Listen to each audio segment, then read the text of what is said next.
அண்மை செய்தி. நயன்தாரா திருமண ஆவணப்படத்தில் நானும் ரவுடிதான் பட காட்சிகளை அனுமதியின்றி பயன்படுத்தியிருப்பதாக நடிகர் தனுஷ் நயன்தாரா மீது வழக்கு தொடர்ந்திருக்கிறார். இதை பற்றின மேலும் விவரங்களை எமது செய்தியாளர் ஆனந்த் வழங்க கேட்கலாம். ஆனந்த், வணக்கம். விவரங்கள் என்ன பகிரலாம்? வணக்கம். நானும் ரவுடிதான் படப்பிடிப்பு காட்சிகளை பயன்படுத்தியதற்காக நடிகை நயன்தாராவுக்கு எதிராக தனுஷின் ஒண்டர் பார் நிறுவனத்தின் சார்பில் சென்னை உயர்நீதிமன்றத்தில் உரிமையல் வழக்கு தாக்கல் செய்யப்பட்டிருக்கிறது.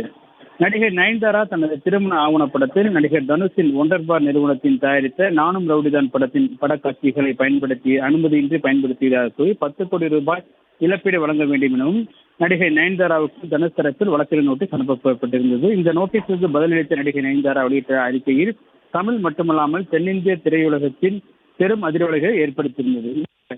சூழ்நிலையில் நடிகை நயன்தாராவுக்கு எதிராக நடிகர் தனுஷின் ஒண்டர் பார் நிறுவனம் சார்பில் சென்னை உயர்நீதிமன்றத்தில் வழக்கு தாக்கல் செய்யப்பட்டிருக்கிறது. அந்த மனுவில் மும்பையைச் சேர்ந்த நெட்ஃபிளிக்ஸ் நிறுவனத்திற்கு எதிராக வழக்கு தாக்கல் செய்ய அனுமதி கோரியும் ஒண்டர் பார் நிறுவனத்தின் சார்பில் மனு தாக்கல் செய்யப்பட்டது. இந்த மனுவை விசாரித்த நீதிபதி அப்துல் குத்தூஸ் எதிர் மனுதாராக சேர்க்கப்பட்டுள்ள நயன்தாரா மற்றும் விக்னேஷ் சிவன் ஆகியோருக்கும் சென்னையில் வசிப்பதாக கூறி இந்த வழக்கை தாக்கல் செய்ய ஒண்டர் பார் நிறுவனத்திற்கு அனுமதி உத்தரவிட்டார். மேலும் வழக்கு தொடர நடிகை நயன்தாரா மற்றும் இயக்குனர் விக்னேஷ் சிவன் ஆகியோரும் பதிலளிக்க உத்தரவிட்ட நீதிபதி விசாரணையை தள்ளி வைத்திருக்கின்றார்.